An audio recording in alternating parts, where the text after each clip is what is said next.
নমস্কাৰ এই মুহূৰ্তৰ ৰাজ্যৰ ৰাজনীতিৰ আন এক ডাঙৰ খবৰ ৰাজ্যিক বিজেপিত চলিছে নেকি হিটলাৰী শাসন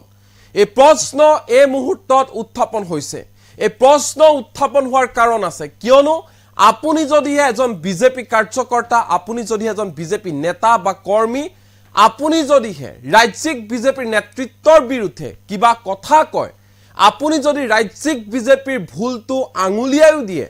ৰাজ্যিক বিজেপিৰ বিৰুদ্ধে আপুনি তু এটা শব্দ যদি কৰে তেনেহলে আপোনাৰ বিপদ আছে আপুনি কোন হয় হেয়া নাচাই ৰাজ্যিক বিজেপি আপুনি লাগিলে পুৰণি বিজেপি নেতা কৰ্মী নহক কিয় পুৰণি বিজেপি কাৰ্যকৰ্তাই নহক কিয় আপোনাক তাৎক্ষণিকভাৱে নিলম্বন কৰিব ৰাজ্যিক বিজেপিৰ নেতৃত্ব এক প্ৰকাৰ ক'ব গলে চুপচাপ থাকিব লাগিব মুখখন বন্ধ কৰি ৰাখিব লাগিব আপুনি যদিহে এজন বিজেপি কাৰ্যকৰ্তা যদিহে কিবা ভুল হৈ আছে ভুল হৈ থাকিবলৈ দিয়ক আপুনি তু এটা শব্দ নকৰিব অন্যথা বিপদ কিন্তু আপোনাৰে তেনে ঘটনা সংঘটিত হৈছে পুনৰ এবাৰ ৰাজ্যিক বিজেপিত এজন হৈছে জ্যেষ্ঠ বিজেপি নেতা ৰাজ্যিক বিজেপিৰ কাৰ্যনিৰ্বাহক সদস্য মনোজ কুমাৰ মহন্তই হহিদিনা দেখিবলৈ পোৱা গৈছিল সামাজিক মাধ্যমত ৰাজ্যিক বিজেপিক লৈ কেতবোৰ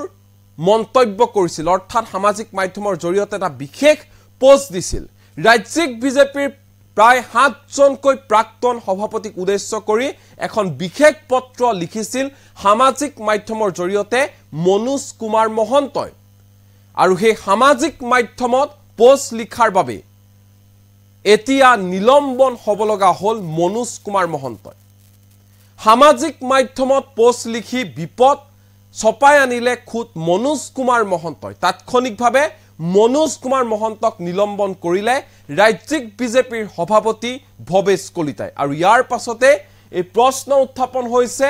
ৰাজ্যিক বিজেপিত চলিছে নেকি হিটলাৰী শাসন এই মুহূৰ্তত জনাই আছো এই বিগ পলিটিকেল নিউজ ৰাজ্যিক বিজেপিৰ বিৰুদ্ধে মুখ বন্ধ কৰি ৰাখিব লাগিব বিজেপিৰ নেতা কৰ্মীয়ে কোনেও তু শব্দ এটাও ক'ব নোৱাৰিব ৰাজ্যিক নেতৃত্বৰ বিৰুদ্ধে ৰাজ্যিক বিজেপিত চলিছে নেকি হিটলাৰী শাসন সামাজিক মাধ্যমত পত্ৰ লিখি নিলম্বন হ'ব লগা হ'ল মনোজ কুমাৰ মহন্ত বিজেপিৰ ৰাজ্যিক কাৰ্যনিৰ্বাহক সদস্য মনোজ কুমাৰ মহন্তক দলৰ পৰা নিলম্বন কৰা হৈছে দলৰ অনুশাসনৰ ভংগ কৰাৰ অভিযোগ মনোজ কুমাৰ মহন্তৰ বিৰুদ্ধে ৰাজ্যিক বিজেপিৰ সভাপতি ভৱেশ কলিতাই নিলম্বন কৰিছে মনোজ কুমাৰ মহন্তক মনোজ কুমাৰ মহন্তই মুকলিকৈ সমালোচনা কৰিছিল ৰাজ্যিক বিজেপিৰ নেতৃত্বক দলৰ প্ৰাক্তন 7 জনকৈ সভাপতিক উদ্দেশ্য কৰি এখন বিশেষ পত্ৰ লিখিছিল যিখন পত্ৰই জুকাৰি গৈছিল সমগ্ৰ ৰাজ্য অৱশেষত দলৰ পৰা নিলম্বন কৰা হৈছে মনোজ কুমাৰ মহন্তক পুনৰবাৰ কৈছো আপুনি যদি এজন বিজেপিৰ কাৰ্যকৰ্তা তেনেহলে আপুনি ৰাজ্যিক বিজেপিৰ নেতৃত্বৰ বিৰুদ্ধে তু শব্দ এটাও নকৰিব যদিহে ৰাজ্যিক বিজেপিত কিবা এটা ভুল হৈ আছে আপুনি হেয়া আঙুলিয়া নিদিব নহলে আপুনি নিজে বিপদ ছপাই লোৱা হ'ব কাৰণ একো শুনিব নিবিচাৰে ৰাজ্যিক বিজেপিৰ নেতৃত্বই তেনে ঘটনা সংঘটিত হৈছে মনোজ কুমাৰ মহন্তৰ ক্ষেত্ৰত মনোজ কুমাৰ মহন্তই এখন বিশেষ পত্ৰ লিখিছিল সামাজিক মাধ্যম ফেচবুকৰ জৰিয়তে আৰু এই পত্ৰখনত ৰাজ্যিক বিজেপিৰ প্ৰাক্তন 7 জনকৈ সভাপতিক উদ্দেশ্য কৰি এই পত্ৰখন লিখিছিল আৰু এক প্ৰকাৰ ৰাজ্যিক বিজেপিৰ নেতৃত্বক সমালোচনা কৰিছিল য'ত কোৱা হৈছিল যে ৰাজ্যিক বিজেপি জ্যেষ্ঠসকলে যি ধৰণে সন্মান পাব লাগে সেই সন্মান পোৱা নাই এনে ধৰণৰ অভিযোগ উত্থাপন কৰিছিল মনোজ কুমাৰ মহন্তই সমান্তৰালকৈ প্ৰশ্ন কৰিছিল যে জ্যেষ্ঠ শ্ৰেষ্ঠ কাৰ্যকৰ্তা আৰু নেতাসকলক প্ৰতিষ্ঠা কৰাত এখাৰু মাত নামাতে কিয় প্ৰাক্তন সভাপতিসকলে সমান্তৰালকৈ হিমন্ত বিশ্ব শৰ্মা প্ৰসংগত তেওঁ ফেচবুক পোষ্টত লিখিছিল হিমন্ত বিশ্ব শৰ্মাই নিজৰ সতীৰ্থসকলক পৰিকল্পিতভাৱে প্ৰতিষ্ঠা কৰিলে কিন্তু প্ৰাক্তন সভাপতি প্ৰাক্তন মুখ্যমন্ত্ৰী বৰ্তমানৰ কেন্দ্ৰীয় মন্ত্ৰী সৰ্বানন্দ সোণোৱালে কি কৰিলে মূৰৰ ঘাম মাটিত পেলাই তেজ পানী কৰি দলৰ বাবে কাম কৰা মানুহবোৰ কিয় ঘৰ এৰি যাবলৈ বাধ্য হৈছে এনেবোৰ প্ৰশ্ন উত্থাপন কৰিছিল মনোজ কুমাৰ মহন্তই তদুপৰি মনোজ কুমাৰ মহন্তই সেই ফেচবুক পোষ্টত লিখিছিল যে ৰাজ্যিক বিজেপি প্ৰাক্তন 7 জনকৈ সভাপতিয়ে নিজৰ স্বাৰ্থ নিজৰ হুক ভুক আৰু বিলাসিতাৰ বাবে দলৰ কাৰ্যকৰ্তাসকলক ব্যৱহাৰ কৰিলে নেকি এনেধৰণৰ প্ৰশ্ন উত্থাপন কৰিছিল সমান্তৰালকৈ তেওঁ উল্লেখ কৰিছিল যে আজি দলৰ মজিয়াত গাঁঠিৰ ধন ভাঙি দিন ৰাতি একাকাৰ কৰি দল কৰা সকল কিয় উপেক্ষিত হৈ আছে আৰু ৰাজ্যিক বিজেপিৰ কাৰ্যনিৰ্বাহক সদস্য মনোজ কুমাৰ মহন্তৰ এই বিশেষ পোষ্ট তথা পত্ৰই জোকাৰি গৈছিল ৰাজ্যিক বিজেপিৰ ভিতৰচৰা এক প্ৰকাৰ ক'ব গ'লে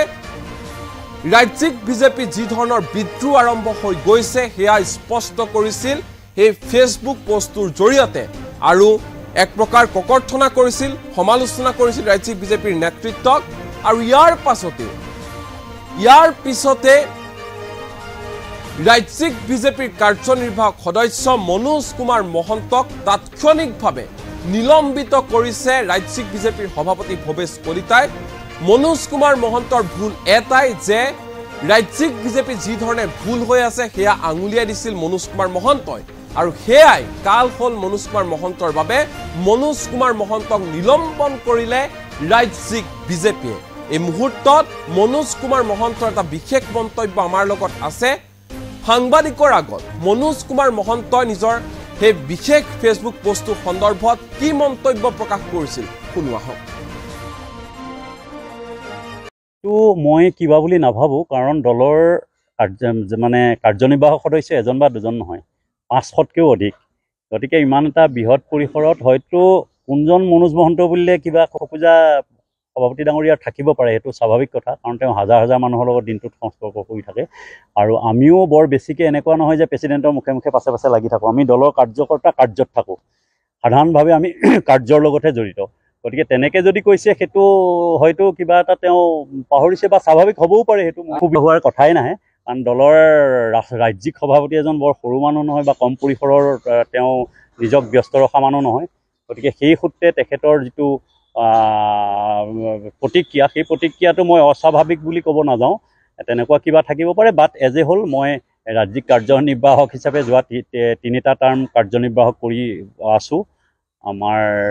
ৰঞ্জিত দাস ডাঙৰীয়াৰ কাৰ্যকালৰ পৰাই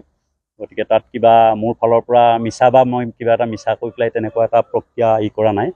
আৰু অন্যহাতে সভাপতি ডাঙৰীয়াৰ সেই কথাৰ সম্পৰ্কত মোৰ ক'ব লগা নাই কেলে তেওঁ বহুত আৰু একে নামৰ মানুহ আৰু কোনোবা থাকিব পাৰে সেইটো মই নাজানিম দলৰ নিষ্ঠাবান কাৰ্যকৰ্তা মই দলৰ পলৰীয়া কাৰ্যকৰ্তা নহয় বা ক'ৰবাৰ পৰা আহি পেলাই টপককৈ পৰা কাৰ্যকৰ্তাও নহয় গতিকে মই কওঁ মই এজন নিষ্ঠাবান কাৰ্যকৰ্তা হিচাপে মই দলৰ প্ৰতি দায়বদ্ধ দলটো অক্ষুণ্ণ মানে দলৰ যিটো গৌৰৱ এইটো অক্ষুণ্ণ আৰু দলৰ সংগঠন অক্ষুণ্ণ ৰখাৰ ক্ষেত্ৰত মই কোনো কথাত কাৰো লগত কম্প্ৰমাইজ নকৰোঁ কাকো মই ভয় নকৰোঁ কৰিবলগীয়া নাই কাৰণ আলফাৰ লগত টক্কৰ দি আমি বিজেপি কৰা মানুহ এতিয়া কাৰ ভয়ত আমি সত্য কথাটো ক'বলৈ বেয়া পাম দল কিব পাৰে স্বাভাৱিক কথা দল এনেকুৱা বৃহৎ দল এটাত মানে উত্থান পতন অহা যোৱা বহুত থাকিব পাৰে সেইটো ডাঙৰ কথা নহয় কিন্তু মোৰ দৃষ্টিত আমাৰ দলটো পতনৰ দিশে যোৱা দল নহয় উত্থানৰ দিশে যোৱা দল উত্থানৰ দিশে যোৱা দল এটাক সংঘবদ্ধ কৰি ৰখাৰ কাৰণে এজন সাধাৰণ কাৰ্যকৰ্তা হিচাপে যিমানখিনি ফাইট কৰিব লাগে যিমানখিনি কষ্ট কৰিব লাগে যি দিব লাগে I am always ready to give নতুনত্ব আহিবই লাগিব গতিকে নতুনক বাদ দি পুৰণা নহয় পুৰণি বুলি আমি এনেকুৱা এটা নহয় যে আমি খামোচ কিন্তু আমাৰ এটা ক্ষেত্ৰত অকণমান ক'ব লগা আছে সেইটো হ'ল যে পুৰণা জ্যেষ্ঠ কাৰ্যকৰ্তা কিছুমান প্ৰাপ্য তেওঁলোকে যথাসময়ত নাই পোৱা কাৰণ এজন মানুহক বঞ্চিত হৈছে 80 বছৰ পাছত এজন মানুহক দায়িত্ব এটা দি লাভ নাই যদি কোনোবাই 80 বছৰলৈ থৈ দিছে তেওঁক কাম কৰিব পৰা বয়সত দিব পৰা দায়িত্বখিনি দিব লাগে যেনেকৈ হিমন্ত বিশ্ব শৰ্মা ডাঙৰীয়াই তেখেতৰ লগা অহাখিনি মানুহক কালিলৈকে আহি থকাখিনিক যিদৰে পৰিকল্পিতভাৱে সংস্থাপন দিছে তেনেকৈ বিজেপি নেতৃত্বই দলীয় নেতৃত্বয়ো দলৰ জ্যেষ্ঠ কাৰ্যকৰ্তাক পৰিকল্পিতভাৱে সুশৃংখলাবদ্ধভাৱে প্ৰতিষ্ঠা কৰাত বা তেখেতলোকক সংস্থাপন কৰাত মই জটিলতা নেদেখোঁ সেইটো সাধাৰণ এটা মেটাৰ সেই মেটাৰটো অতি শীঘ্ৰে তেওঁলোকে বা আমাৰ দলৰ যিসকল জ্যেষ্ঠ বিশেষকৈ জ্যেষ্ঠ নেতাসকলৰ ভিতৰত মই প্ৰাক্তন সভাপতিসকলকেই টানি আনিম কাৰণ সেই সভাপতিসকল আটাইকেইজন সভাপতি লগ হৈ এটা সুস্থিৰ সিদ্ধান্তৰে দলৰ মৰ্যাদা দলৰ গৌৰৱ দলৰ সাংগঠনিক দিশ আৰু চৰকাৰৰ কাৰ্যপন্থা সকলোখিনি মিলাই সুসংগঠিতভাৱে ধৰি ৰখাত গুৰুত্বপূৰ্ণ ভূমিকা ল'ব পাৰিব বুলি মোৰ বিশ্বাস আছে আৰু সেই বিশ্বাসৰ কাৰণেই মই আজি এই পোষ্টটো দিছোঁ আৰু মোৰ এতিয়াও পুনশ্চ আহ্বান যে তেখেতলোকে সেই দায়িত্ব মূৰ পাতি লওক, কাৰণ স্বয়ং ভগৱানে ভকতৰ দাস, গতিকে তেওঁলোক কোন, তেওঁলোকেও আমাৰ আহ্বান মানক এবাৰ, শুনক এবাৰ। ইমান ক্ষেত্ৰত পুৰণি বিজেপি বঞ্চিত হৈছে নেকি? মই বঞ্চিত বুলি নাভাবোঁ, কাৰণ বঞ্চিত বুলি ক'ব নাযাওঁ, কিন্তু এটা কথা ঠিক যে আগত দিব লগাজনতকৈ পাছত দিব লগাজনক আগবঢ়াই দিয়া হৈছে, তেনেকুৱা ক্ষেত্ৰত অকণমান ক'ৰবাত থাকে। ঠিক আপোনালোকৰ ভাষাত বঞ্চিত হ'ব পাৰে, মোৰ ভাষাত মই বঞ্চিত বুলি নকওঁ, কাৰণ তাৰ কাৰণে চবেই ফাইট কৰিব লাগে। আজি মোক যদি প্ৰেচিডেণ্টে কয় যে তুমি আজিলৈকে কিবা এটা চেয়াৰমেন বিচাৰি দিয়া এপ্লিকেশ্যন এখনো মোৰ ওচৰত নাই, হয় কথাটো, আমি এতিয়ালৈকে তেওঁলোকক প্লেচেই কৰাগৈ নাই, গতিকে তাৰ আগতে মই তেওঁৰ পৰা প্ৰাপ্য পোৱা নাই বুলি মই আচলতে তালফাল কৰিলেতো নহ'ব। কিন্তু মূল কথাটো হৈছে কি, আমি এনেকুৱা ধৰণৰ কাৰ্যকৰ্তা যিখিনি আচলতে বিজেপিত সমৰ্পিত কাৰ্যকৰ্তা বুলি কোৱা যায়, এই মানুহখিনিয়ে কিবা বিচাৰি নলয়, তেওঁলোকক দিলে লয়, মানে তেওঁলোকে বিচাৰি খাবলৈ নাযায়, মানে কাৰোবাৰ মুখৰ আগৰ পৰা পৰ্টফলিঅ' এটা থাপ মাৰি কাঢ়ি আনি পেলাই ল'ব নাযায়, তেওঁলোকে পৰ্টফলিঅ'টো ওপৰৰ পৰা যেতিয়া জাপি দিয়ে সেইটোহে মূৰ পাতি লয়, আৰু সেই শ্ৰেণীৰ মই কাৰ্যকৰ্তা।